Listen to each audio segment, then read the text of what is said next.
Hello everyone, my name is Kevin Neibert.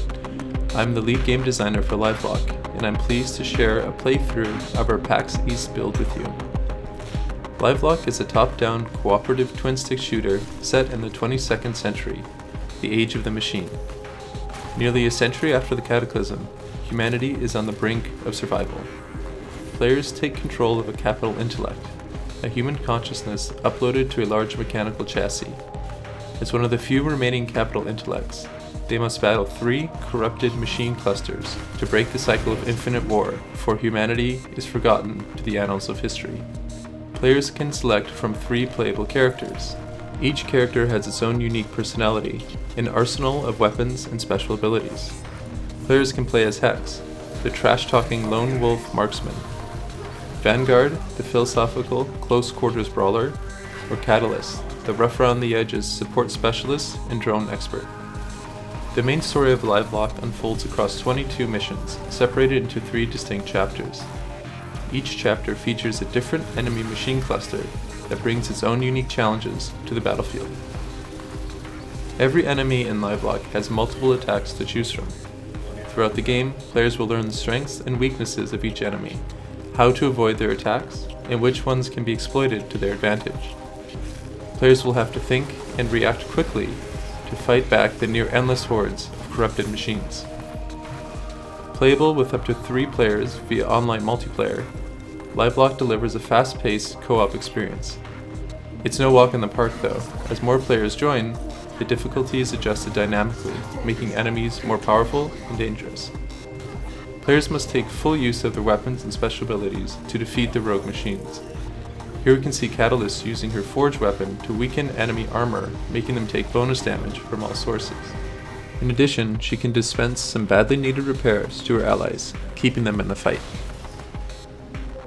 We've put a huge focus on the level environments to deliver a moody and apocalyptic backdrop to the story. Each level is filled with destructible objects that help players get a feeling for the scale and raw power of their machine. Vanguard likes to lead from the front. Here we can see him smashing his way through the entrance of the abandoned power plant. These massive robots don't need to open the heavy blast doors. They can walk right through them. Players will earn experience by completing mission directives and destroying enemies. As they level up their character, players will unlock additional weapons and functions that allow them to customize their character based on their preferred playstyle. As players explore levels, they will find other damaged machines and supply chests that contain blue carbon nanotubes.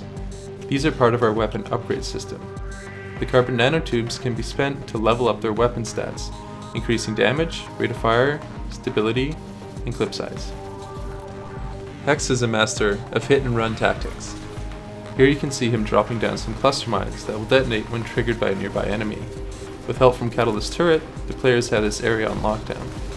In the next room, we'll encounter 2 new enemy types, the Pounder and the Forsaken. Pounders will attempt to attack players at close range with their hydraulic-powered fists. At close range, the Pounder is extremely dangerous. If the player moves out of range, the Pounder will use a jump attack to try to close the distance. The jump attack leaves an effect on the ground that will indicate where the Pounder will land. The player will then have an opportunity to avoid taking damage by dodging the attack. If the Pounder connects, it will knock down the player temporarily. Forsaken are armed with a high-powered autocannon that after a short charge-up can deal massive damage in a wide area. Players would be wise to avoid that area while the Forsaken is firing. Let's see how our players do. First, Vanguard uses the Countermeasures ability, which taunts nearby enemies and reduces their damage output. Then deploys Reflection Array, which reflects incoming enemy projectiles. Catalyst then activates her repair drones and uses the Forge to repair her allies. Unfortunately, Catalyst gets separated from the others and takes critical damage from 2 Forsaken at close range.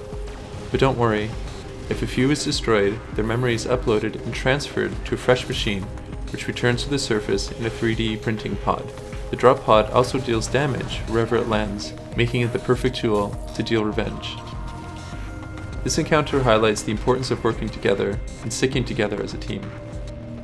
The next area will feature a new enemy type called the Dampener. The Dampener has a huge blade on its arm that deals massive damage at close range.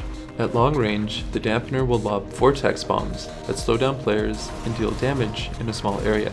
These bombs are especially dangerous in tight corridors, like the ones we'll see shortly here in the power plant. A group of players from Pax East aptly named them the Hallways of Death, a term we have come to embrace in the office. Next we will see Hex use his ultimate ability, Orbital Strike. Orbital Strike deals massive damage in a large area, which is perfect for wiping out swarms of small enemies and taking a big chunk out of larger enemies. Also, we will see Hex use his Ultra Velocity ability to quickly dance across the battlefield, looking for a safe firing position. Ultra Velocity is useful both as a gap closer and escape tool if things get too hot. In the final encounter, we will get a glimpse of our upgraded enemy system. Upgraded enemies are larger and more dangerous versions of the normal enemies. They have a colored shield which gives them extra health. Each time an upgraded enemy spawns, it will randomly pull a trait from a pre-generated list. Some of the upgraded enemy traits increase stats such as health, speed, and damage, while other traits grant enhanced utility abilities like teleporter or black hole, which pulls players in towards them. Enemy upgraded traits add significant replayability and keeps players on their toes, as they never know which kind of upgraded enemy they will face next. I hope you enjoyed this walkthrough of Livelock. Now sit back, relax, and enjoy the rest of the gameplay. Cheers.